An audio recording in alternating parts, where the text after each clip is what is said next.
Oh, hello everyone, welcome back to the channel. I hope you're doing well. Today you join me in this 2009 Mercedes-Benz S320. It's a very nice S-Class. I've got to say, again, as always, I'm not the facts and figures guy. I don't know the exact model specifics. I don't know what generation this is and what that model would be. But all I can tell you is a 2009 3-litre turbo diesel V6 Mercedes S-Class. And this particular one is on just over 109,000 miles. This is actually a really nice example. We bought this through carsboughtformore.com from a viewer. It was his dad's car. He just had some work done to it. When we got there to collect it, it had an ABS warning light on the dashboard, and he said, oh, I've just had one speed sensor done, it probably needs another one. So I think we might have knocked 100 quid off and bought it with the presumption that hopefully we could fix it with just a sensor, but we were taking a bit of a gamble, especially on these older Mercedes-Benz, the luxury ones with the air suspension and all those kind of added extra pieces on them, and they can be costly, but we took a risk. Turned out it wanted more. I can't remember what it actually ended needing. I think it might have needed like an ABS pump or an ABS pump ECU or something daft, which we got sorted. The long and short of it was we ended up having a bit of a nightmare with this car. We sold it to a chap over in Swansea or Cardiff, just over there in Wales, and we delivered it to him and he was driving it around, and then he got an ABS issue come up. The light come on again. We said, oh, it must need another speed sensor, it must need whatever. So I think we went and collected it and dropped him off a courtesy car. We brought it back, we changed something on it, seemed to be fine, test drove it for a day, fine, sent it back. Something else happened with the ABS and we swapped around with cars again, gave him another courtesy car, went and picked it up again, and I think we figured out there's something more involved then, and whatever it was, I think what it ended up needing was maybe a wheel bearing. Nothing wrong with the wheel bearing other than that the ABS pickup ring was on the wheel bearing perhaps. So we finally got this thing fully 100% buttoned up, no problems whatsoever. Got it back to our customer, who had been very understanding, had been getting frustrated, completely understandable, but we got it back to him and he was really happy with the car. Drove it for say another few weeks to a month and we got a call again, and he said the car's completely gone down on the front now, the air suspension's kind of gone, and it was sat like a hot rod in the car park of where his business was. And he said, I've literally just run out of patience with this car, can you come and collect it and give me a refund? Which of course we did. We completely understand why he was frustrated, because we were just as frustrated. Unfortunate reality is when you're selling kind of higher mileage, older premium cars, these are the sorts of issues you can expect to have. Sometimes you'll get lucky and you don't get them, and other times you will. Some people will say you should prep the cars better, you should do all these checks, you should do that.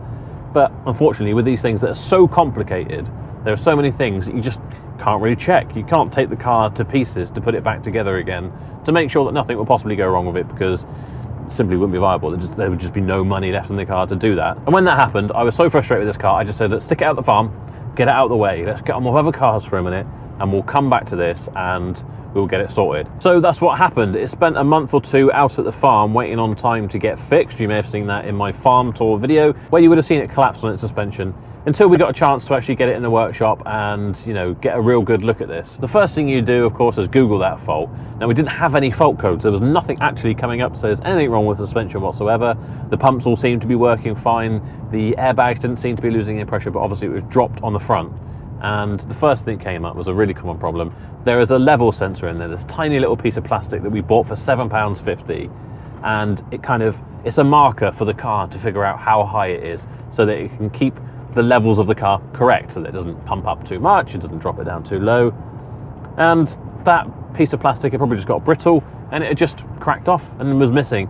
So it couldn't give the car the reading that it needed in order to pump up the air suspension. It already thought it was up, I guess. That's why there wasn't a fault code, but it was actually slammed on the floor and looked ridiculous and was completely undrivable. We did have to wait a little while we ordered that part, waited for it to arrive, but once it had, it's a really simple fix and immediately was back up and running again, no problems whatsoever. The even better news is that Jason has now taken a deposit on this car and it's sold again. It doesn't surprise me that it didn't hang around for too long, because it is an absolutely gorgeous car. The paint works really nice. The interior is really nice. Yes, it's on 110,000 miles, but it doesn't really show it. And on top of that, it's just a lovely car. It's so nice to be in.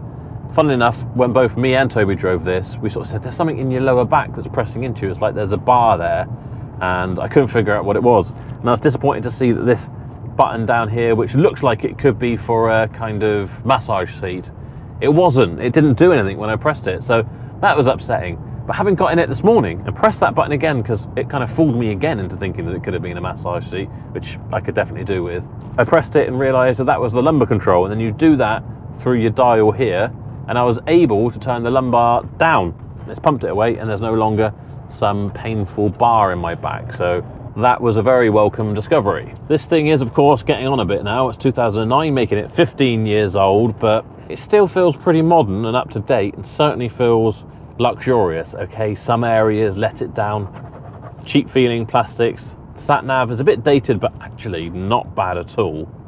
The steering wheel, I suppose standard of this type of S-Class, is very thin and very cheap feeling. I think if this was a car made today, it would be a lovely supple leather, very nicely stitched, and it would be a much nicer item to hold. You've still got electrically adjusted seats, heated, with memory. It's actually probably the most complicated seat I've ever tried to adjust. There are seat pad buttons as well as seat base buttons, and a back and you can pump the headrest up and down here. It's not even a manual, you know, you don't need to do that when you're in an S-Class.